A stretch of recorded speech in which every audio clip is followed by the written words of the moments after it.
The Storm Javelin is a very complex javelin. Compared to the Ranger, Interceptor, or the Colossus, the Storm takes more skill than the rest of the group. This is the only javelin that doesn't use the traditional thrusters. Instead, it makes use of the old Ember refinement technology, and instead of raw power or brute strength, the Storm Javelin is a suit designed to display finesse and composure. And when you hear the phrase glass cannon, they will probably be referring to Storm in Anthem, and while that suit can be seen as fragile or nimble, it can also be quite powerful in the hands of a true Storm master. So, today we're going to go through some things that you might need to know, things that might be quite important to you, right here when we go into our Storm breakdowns. Like most Javelin, you will have your two main abilities and you also have your support abilities. In Storm's case, the two abilities are called seals. You have a blast seal and you have a focus seal. Both of these slots have their own set of primers and detonators each. And in most cases, you can look at your focus skill as the small abilities and your blast seal as the big abilities, but they still have their own primers and detonators. So when it comes to making a selection, you have the option of choosing a mixture of both primers and detonators, or you can go with all detonators if you have a weapon that primes targets for you. However, just a quick suggestion, regardless of what you do, never go with all primers. It is just very important, unless you just have someone on your team who will be detonating every single combo. So for the support ability, you have the bubble quickening field that increases ability to recharge, and then you have the wind wall, which will block projectiles. Now, while quickening field can be quite useful on paper and sometimes on the field, it suffers from the same problem as most bubble abilities. It is a stationary ability, and the Storm Javelin, just like every other one, cannot afford to stay in a single spot for too long. It makes you a really big target. So my current choice will be the wind wall, at least for now. So in terms of choice of primers and detonators, there are multiple things that you can choose from, but you will just have to try it out to get a feel for it and see what you really feel comfortable with. You will often start out with a basic shards and lightning strike, but as you level up and you unlock new things and you collect different abilities, you will have to choose between crowd control and DPS. If you like to take your time with things or you're mostly a primer guy, then I will suggest that you go for crowd control like freezing targets or removing shields. If you are the aggressive type of player, then I will suggest that you go for the straight on damage. Now here's a quick tip. Until you acquire a legendary version of some of these items, I will say continue to get embers and try rerolling your abilities for those masterworks for a better stat. Personally, I enjoy the stats that give you 100% extra charge.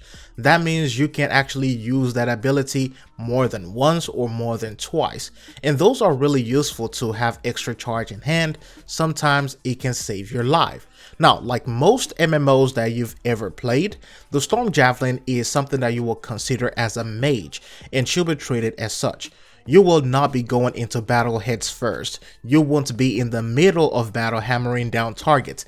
In fact, you should not be involved in any direct confrontation unless you're playing solo. And even when you're playing solo, I will not suggest that you confront enemies heads on. A Storm player should always take the back seat and direct the battle from the back and the skies. This will give you a massive view of the terrain, so there you can select where you want to drop your wind wall, where you want to prime your target, or where you want to select the priority targets that you can snipe from the distance. Weapons like the Siege Breaker or Rounder's Gaze is a great choice for the Storm Javelin. In terms of components, this is one that is going to be really tricky. You can go for the overall protection, you can strengthen your damage abilities, or build for a hybrid of both. But before you start selecting your components, make sure you have your seals selected, because this way you want to select your components to benefit those abilities in your Javelin overall.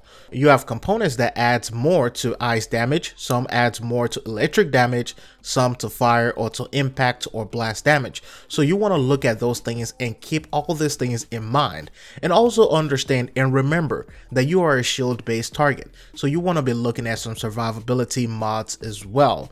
Now, not that that is going to do that much, but a little bit of buffer can help in the long run so you don't get destroyed every single time. Also, remember to constantly dash to evade enemy fire or targets from every single angle. Now, over time, you will notice that my builds changed, and you will have the same in Anthem a lot. In fact, I have multiple loadouts whenever I'm going against different targets, 3 in exact when I'm going to the different strongholds, and those builds revolve around the faction weaknesses and resistance. For example, when I'm going to the Tyrant Mine, those are scorpions. They are weak to fire damage. Sometimes ice can be useful, so the build that I'm using for that revolves around fire and a little bit of ice. And then when I'm going against the Dominion, then I have something that is more leaning to the side of electric damage. So you can see where I'm going right here. Right here, I have Amulet of Winter, which will boost my damage whenever I apply ice effects. I have Mark of Clarity for some survival, Mark of Wrath for a boost in my gear damage and combo detonation. I have the first token, which will increase my combo and boost my gear damage as well. I also have the token of Daring, which will increase elemental damage and also recharges all my gear on a shield break. And of course, at the end of everything, I have my softened blows. So you can see right there, all together, we have something that is slightly basic. Not too big, not too small, just around average in terms of build. It's also important to stay above and behind everyone else so you can see clearly and see the lay of the land. This is very important. This is also why sniper rifles are a must-have when you're playing as a Storm Javelin. Now, if you're wondering what my color scheme is in this video, it is the one that I have in my Decepticon Fashion Forge video. This is the Soundwave cosplay. Anyways, I hope this video helps you. I hope it also clarifies some things that you might be having confusions with when it comes to the Storm Javelin. Thanks for watching. I'll see you in the next one.